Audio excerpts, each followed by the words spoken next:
And I can make a confession to you, ladies. Yes.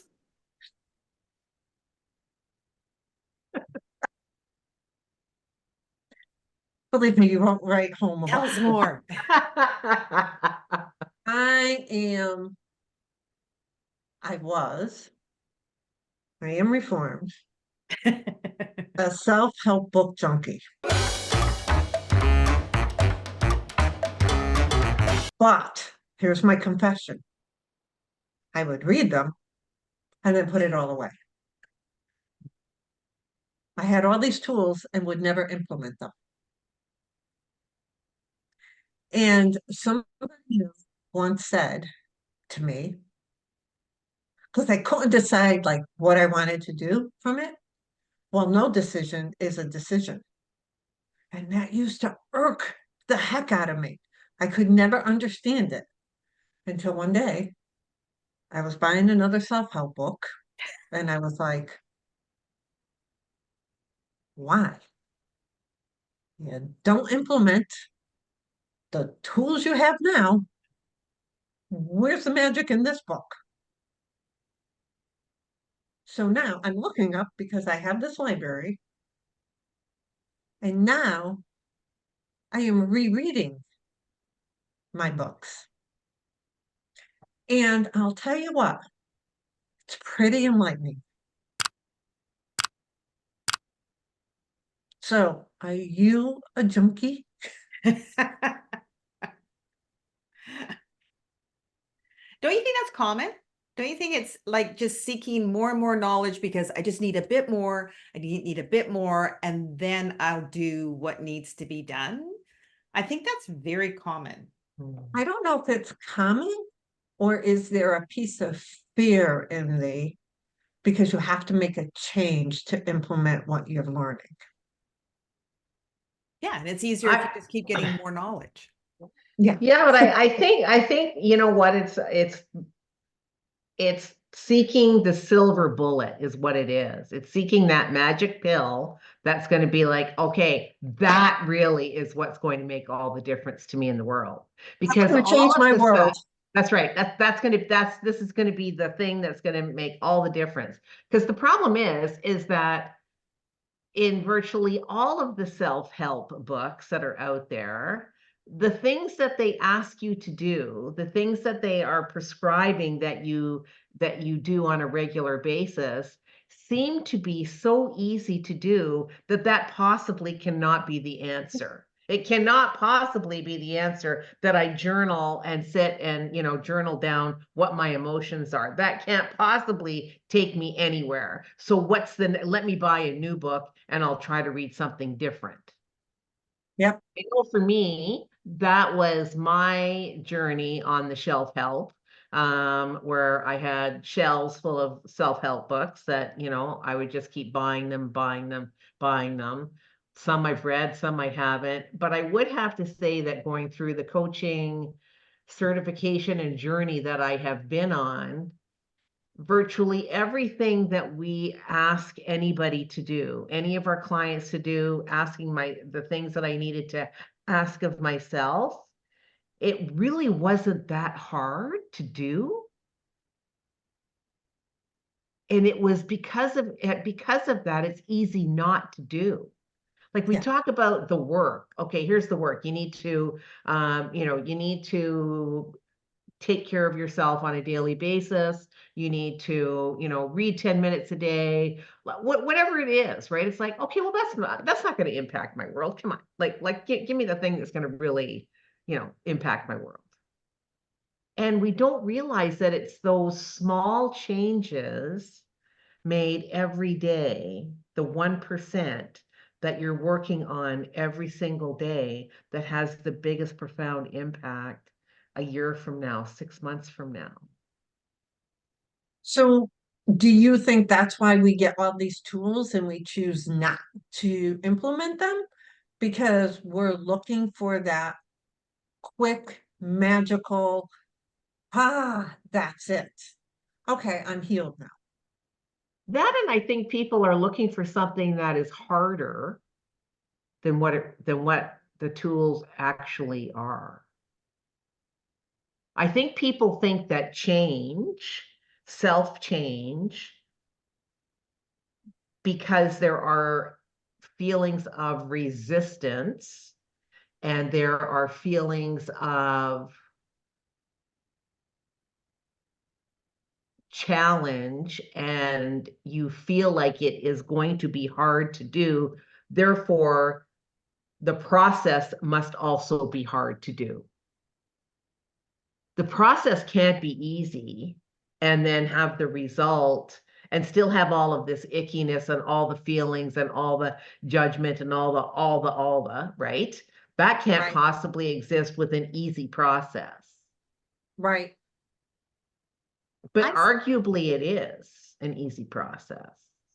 Is it easy or it's a simple process? Because it's hard. True. It's hard to do that. If the simple process is read 10 minutes a day, drink your water, be grateful, and I can't do that for 7 days in a row, that's hard. That's hard. But the question it's a becomes simple, why? but it's a simple process, right? It's totally simple. But it's no, I don't think it's easy. I think most people find one consistency hard. I feel most like, the tool is, if you want to lose weight, you know how to lose weight. This is what you do. But there's a humongous diet industry because the majority of people can't be consistent, even though they know it's good for them and things like that. So I think all of those are hard, but I feel they're simple. They're simple solutions that are hard to execute. Why? I don't know. I don't know why. Arguably, I think it's hard because you choose to think it's hard. We have thoughts that create the difficulty around it. Oh, I can't possibly give up chocolate. Don't even ask me to do that. Like, I can't do that. Like, that will be too difficult to do. Or I don't have 10 minutes in my day. I've got 3 little kids running around. I got to get them to school. I got a career. I've got all of this. How do I ever possibly carve out 10 minutes a day? So the thought of doing it is what creates the difficulty in doing it. It isn't really the thing. If you were told, okay, you know what, you don't have to give up chocolate. You want to go, you're going to eat healthy and you can have chocolate once in a while. It's not, you don't have to deprive yourself for the rest of your life. Could you do that? Could you not have chocolate today? Would that be okay? Is that like giving up coffee?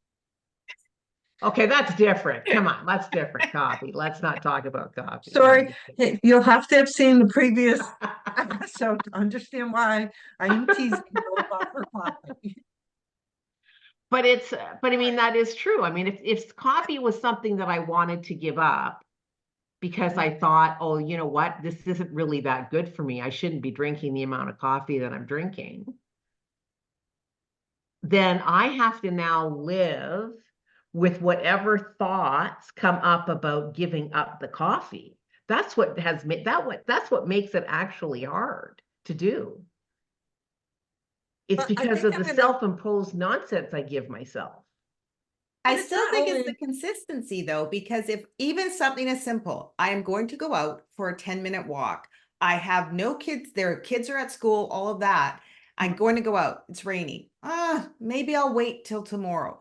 Oh, something else. And I allow things to come up. That's why it's hard, because I cannot be consistent. And I don't think it's a thought. I think there's something more there where I'm not allowing myself. I know what I need to do. I have the tools, yet I still choose not to do that. And I think, why? I'm going to come back to that question. Why? Yeah. I don't know. I'm talking in general. I don't know. I walk every day. And I don't mean to you specifically, but that would be my question is, yes, you do know that you need to take a 10-minute walk. Okay. Why are you not taking the 10-minute walk? Yeah. Right. And you're saying it's because of what you think? I'm saying that I have total resistance to putting on my running shoes or putting on my shoes and walking out the house for those 10 minutes. I don't want to do it. I don't feel like doing it. So that's the reason. There's an underlying issue there. And it's probably all going to come back to a belief you have about yourself. because you might not even feel you're worthy enough to give yourself that time. I think we get into these self-image things subconsciously without even realizing it. And I think a lot of our excuses that we have deal with a limiting belief, self-doubt in ourselves, and can even be something generational. Something like you've been told, what do you mean you're going for a walk? Aren't you awfully selfish? There's things to do around the house growing up, like having those things constantly said to you, you build this belief system of that's the way it is. And I'm going to take a 10-minute walk, even though you say it, even though you're going to do it. You have that desire and you look outside, oh, it's raining. Nope, see, it's not meant for me to do. I should stay in the house and let me do what I have to do. I think there's some of that also Oh, for sure. within the structure of you have the tools and you're not moving forward. I was perfect. I can say that was with me. I had those tools and I'm like, I know I have to do that. Just like you said, Tracy, I'm looking at them now. I know that's what I have to do. And I can, yeah, but no, there's something else. I know there's something else because I refuse to look internally. Yeah, because you don't want to see, or you don't want, or you create the self-fulfilling philosophy of I've never done it before, so why would this time be any different? Right. I need it to be something different than what it is Right. right now. Yep. Because you know what? It's really hard to actually do the change and succeed at that change and have to become at that new identity of the person who actually completes the 10-minute walk every day. Yeah, but I don't Yeah. think people are thinking that deep about it. I think they're just going, I'm not going to do it. I can't be bothered. Yeah, I can't be bothered. Yeah, So I then, can't so then find it the goes time or whatever. So right. So then it goes back to what Michelle always says, and it is, well, then why is the 10-minute walk for you important to even say, I want to do a 10-minute walk every day? What is that about? Yeah. Why? There's got to Because be someone there. told you you should. Right. So that if Don't do it. that's the case, then you're right. Don't bother, right? Because it's Don't not bother. intrinsically important to you. But if something is really important to you, and you say, this is what I would like to do. I want this to adopt this behavior, or to be this person, the person that, fasts every week, then there has to be a strong enough why behind that, like Michelle always says, in order for you to be propelled through the resistance and through the I don't want to do it. Because that is always going to trump at the beginning of anything. That's always going to trump the doing. We are always going to be, because our brains are designed exactly for that purpose, to stay safe, to not take risks, and do not do anything that's going to cause discomfort. So our brains literally are doing what they're told when you say, I don't want to do it. I don't want to go out for this 10-minute walk.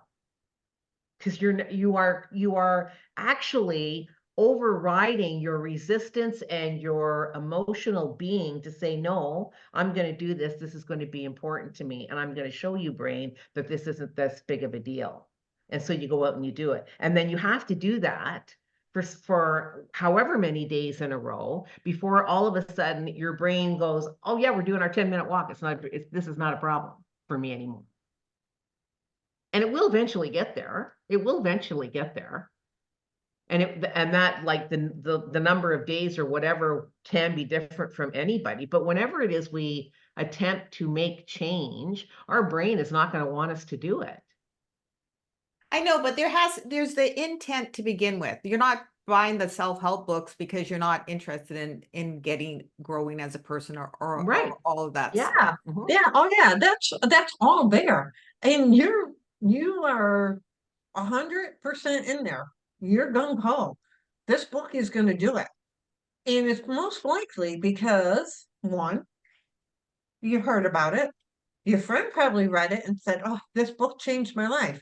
Well, if it changed yours, it's going to have to change mine. And all of these different things.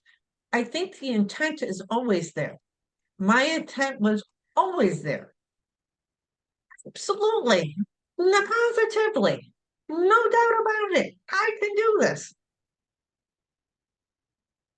And then it just like you read it and it's like, 10 pages a day, 10-minute reading, a 10-minute walk, drink 20 ounces, 24 ounces of water first thing in the morning. That's too simple. There's got to be more to it. No, no, no. There's this, there is this look for this instant fix. And there isn't an instant fix. There is a fix, absolutely, but it's not an instant fix. Okay, I'm going to show you what she just brought to me. We have eaten the I have one of chicken those. that it has no stuffing. She has no eyes and only one wing.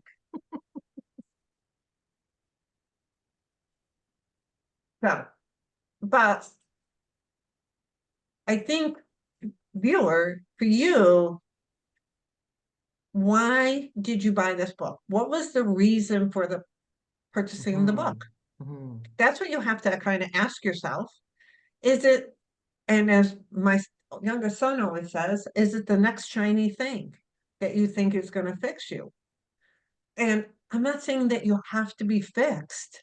I think we all have to do self-reflections and self-discoveries, but you have to understand why you even want that book. Like, what is the reason you want the book? And if it's like, well, my best friend just had it and she said it works wonders. Okay. Really? Have you asked her how? Have you asked her how? It works wonders. If she implement, like, try to understand why you want to buy the book.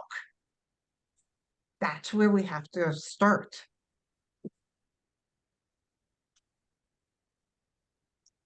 There are times I've talked myself out of books or a course or something because is it the next shiny thing, Michelle?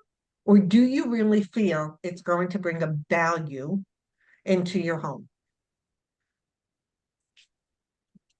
And some I've bought and some I've walked away from.